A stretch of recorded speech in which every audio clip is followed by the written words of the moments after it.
What is going on here? Well, we're facing a crisis of ideology and a crisis of competence when it comes to energy policy. So the starting point is we have this renewable energy target by 2030, which is patently clear is impossible to meet. Even if we were to meet it, it would be experiment in terms of does it work and is it viable.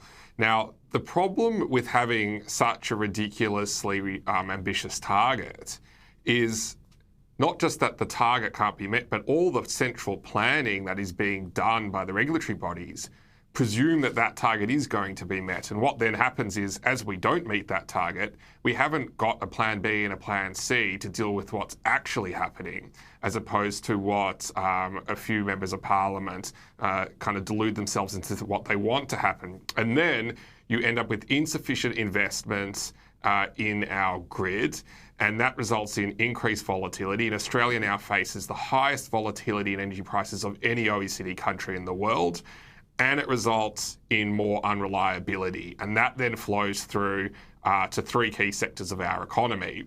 The first one being the industrial manufacturing base. We've already seen significant closures and thousands of blue-collar jobs lost over the last few years. The second one is we feel it at home, where obviously bills have continued to rise.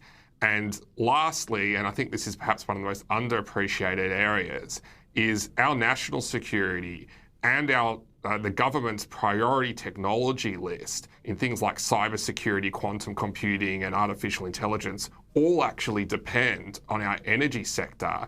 And we're seeing our national security agenda and our technology agenda being held back and let down by our energy policy makers, and the future of Australia's economy and security is actually at stake here. It's not even just about our bills at home. Yeah, well, that's a really interesting thing. I wanted to get into that a bit because one of the arguments Labor was making during the last federal election campaign was that their plan provided for more gigawatts going into the grid than the coalition's policy, suggesting that they had a more expansive plan for energy. But if I'm hearing you right, if you read between the lines, all of that power wouldn't be on at the same time because it would just be switching from one different renewable thing to batteries to another thing, which doesn't seem like a great way to run a railroad, nonetheless a modern electricity grid that might need to power massive AI server farms and that sort of thing. Yeah, so perhaps to kind of illustrate it, our artificial intelligence future, our national security and cybersecurity agenda all rely on having sovereign data centres, which are very energy hungry. But they also demand an exceptionally clean and reliable signal. So renewables are particularly unsuited to our data centre agenda, and that's where you need much more reliable, consistent power. And the problem where you have unreliability, for example, with a data centre is data centres underpin drug dispensation in ICU and hospitals. They underpin air traffic control at our airports. It underpins our ability to launch our navigation system for missiles and aircraft in the case of a war situation. So you can't have that data sitting in a foreign country. It has to be here. Now I want you to imagine what happens to air traffic control or an ICU unit if it stops working for just 10 minutes, let alone a day.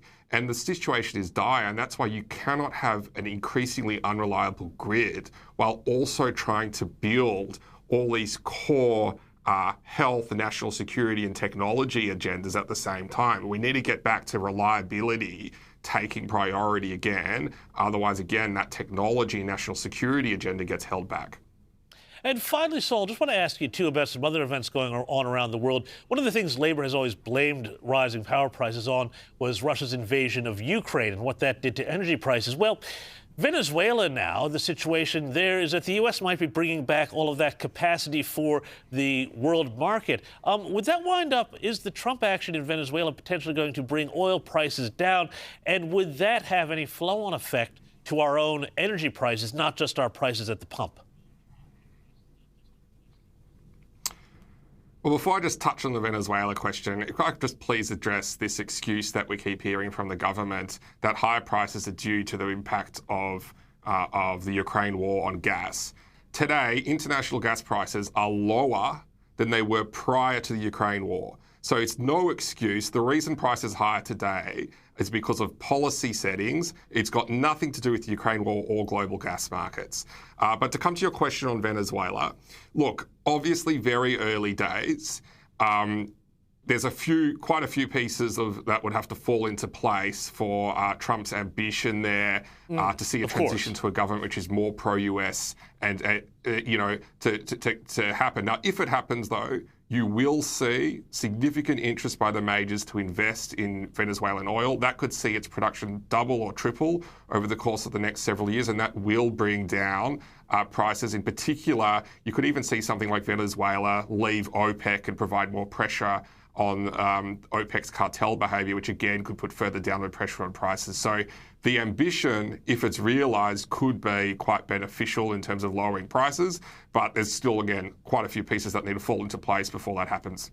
Well, Saul, as a V8 driver, I am hoping that it does all fall in place. Thank you so much, Saul Kavonic.